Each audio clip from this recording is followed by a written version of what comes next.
Hi, I'm Marty Nemko. COVID may have breathed new life into stamp collecting, an oft-forgotten pastime. Even if you're quarantining, you can sate a stamp collecting addiction. After all, today most buying and trading occur online, buying on eBay and trading on tradeonlystamps.com and stamporama.com, the latter of which also has online auctions. And because stamps weigh almost nothing, shipping costs almost negligible. Why might that tepid-sounding hobby be under-considered? Well, first, it's a respite from COVID, from economic, racial, gender, and political roilings. Stamp collecting is pretty apolitical, although recent U.S. stamps do have a political tinge. For example, the U.S. Postal Service, just a couple months ago, issued 20 new stamps, each of which depict a different, quote, voice from the Harlem Renaissance. Stamp collecting can be solo or social. As mentioned, you can collect stamps even if you're in COVID quarantine. Most buying and selling is done online. Yet stamp collecting can be social. You can trade stamps with collectors all over the world, with negotiations often being fun and even leading to friendships, because today stamp collecting is an oddball hobby. We tend to like people who share our unusual interest in the same way as alumni from little-known colleges tend to bond. Also, when buying on eBay, you can message the seller before and after the sale.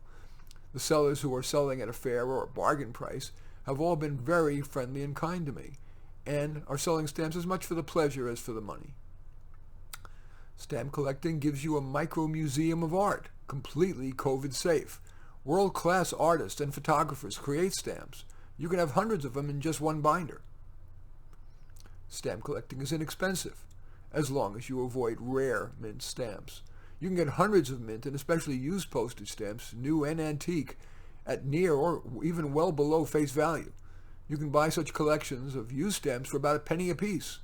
Just go to eBay and you'll just look for collections, stamp collections.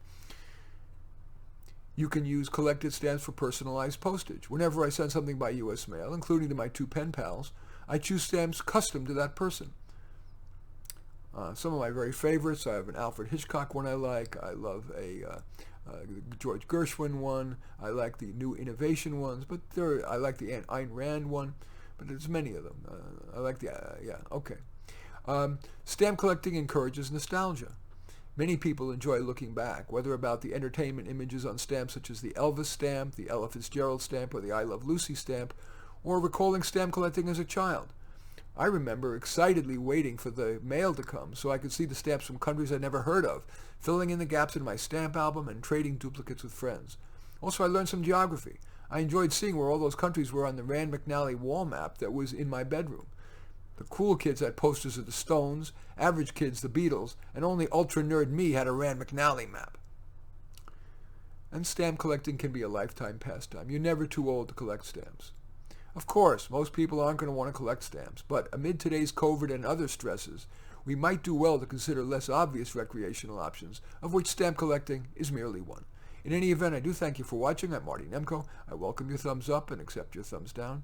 I always look forward to your comments, and I especially like it if you hit the share the button below, share on your social media so that my efforts can have broader impact.